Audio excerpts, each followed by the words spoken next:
Hi friends, welcome to my channel. இன்றைக்கி நம்ம சேனலில் ஒரு லஞ்ச் ரெசிபி தாங்க. அதுக்கு என்னென்னா, இன்றைக்கி நெத்திலி கருவாடு வச்சு நம்ம தொக்கு செய்ய போகிறோம். இது நாங்கள் இந்த கருவாடு மலேசியாவிலேருந்து வாங்கிட்டு வந்ததுங்க. அது இன்றைக்கி தான் தொக்கு செய்ய போகிறேன். அங்கே இந்த கருவாடு இங்கே கம்மி விலையில் கிடைக்கிது. அதோட பாரம்பரிய உணவாகவும் இது தான் அங்கே இருக்குது. நெத்திலி மீன் கருவாடு தான் இருக்குது. அது வாங்கிட்டு வந்ததுனால இப்போ நான் அன்றைக்கி தொக்கு செய்ய போகிறேன். அதுக்கு நான் ஒரு கடாயில் எண்ணெய் ஊற்றி எண்ணெய் காஞ்சது சோம்பு போட்டு சோம்பு பொரிஞ்சது சின்ன வெங்காயம் நல்லா ஒரு கைப்பிடி அளவுக்கு நல்ல சின்ன வெங்காயத்தை நைஸாக கட் பண்ணி போடுங்க. கண்டிப்பாக சின்ன வெங்காயம் போட்டு செய்யுங்க, சூப்பராக இருக்கும். அதே மாதிரி 10-15 பல்லுக்கு மேல் பூண்டு எடுத்திருக்கேன். பெரிய பூண்டாக இருந்ததுனால அதையுமே நான் நறுக்கிட்டு தான் சேர்த்துருக்கேன். இதை நான் இந்த மீன் இப்படி தான் இருக்குது. நல்லா சுத்தம் பண்ணி நம்மளுக்கு பாக்கெட்டில் போட்டு கொடுக்குறாங்க. அதை நான் நல்லா சுடு தண்ணியில் ஊற வச்சுருக்கேன். ஒரு 20-30 நிமிஷம் நம்மளுக்கு சுடு தண்ணியில் அதை போட்டு ஊற வச்சுட்டு நம்ம அதுக்கப்புறம் அந்த அலசி கழுவிட்டு நம்ம இதில் சேர்த்துக்கணும். வெங்காயமும் பூண்டு நல்லா வதங்கினதுக்கப்புறம் தக்காளி சேர்த்துருக்கேன். தக்காளியும் நல்லா வதங்கி வரும்போது பச்சை மிளகாய் 2-3 பச்சை மிளகாய் போட்டிருக்கேன். நல்லா தக்காளி இதெல்லாம் வதங்குறதுக்கு வெங்காயம் தக்காளி வதங்குறதுக்கு நம்ம கல்லுப்பு கொஞ்சம் போட்டுக்கணும். இதில் கருவாட்டில் எப்போவுமே உப்பு கூட இருக்கும். அதனால் உப்பு பார்த்து சேர்த்துக்கோங்க. இந்த தொக்குக்கு தகுந்த அளவுக்கு உப்பு மட்டும் போட்டால் போதும். அதுக்கு கொஞ்சம் கம்மியாகவே போட்டால் போதும். அரை உப்பு போட்டால் போதும். நம்ம கருவாடெல்லாம் போட்டதுக்கப்புறம் டேஸ்ட் பண்ணி பார்த்துட்டு தேவைன்னா நம்ம அதுக்கப்புறம் போட்டுக்கலாம். இந்த மாதிரி நல்லா தக்காளிலாம் நல்லா வதங்கி வந்ததுக்கப்புறம் நான் இன்றைக்கி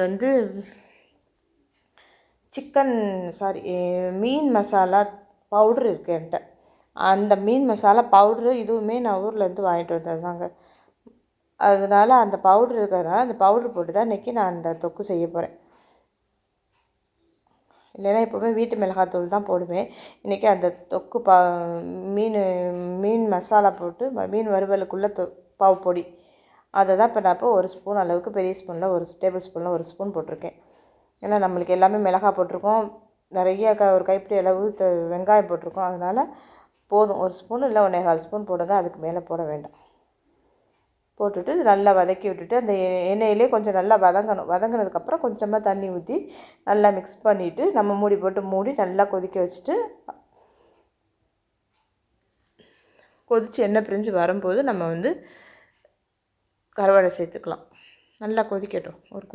ஒரு கொதியாவது கொதித்து அதோட பச்சை வாசனைலாம் போனதுக்கப்புறம் கருவாடை சேர்த்துக்கலாம். கருவாடை நல்லா சுடுதண்ணி சேர்த்து நல்லா கழுவிட்டு அதுக்கப்புறம் 2 தரம் 3 தரம் நல்லா தண்ணி ஊற்றி கழுவி ஃப்ரெஷ்ஷாக எடுத்து வச்சுருக்கேன்.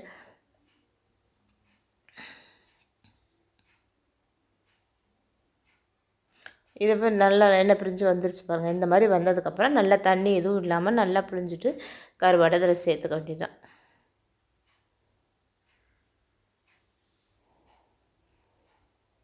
அங்கே பாரம்பரிய உணவை என்ன கொடுக்குறாங்கன்னா தேங்காய் சாதம், இந்த நெத்திலி மீன் இந்த கருவாடை தொக்கு மாதிரி இதே மாதிரி தான் தொக்கு மாதிரி குழம்பு மாதிரி, ஆனால் சாஸ்லாம் ஊற்றி வச்சுருக்காங்க.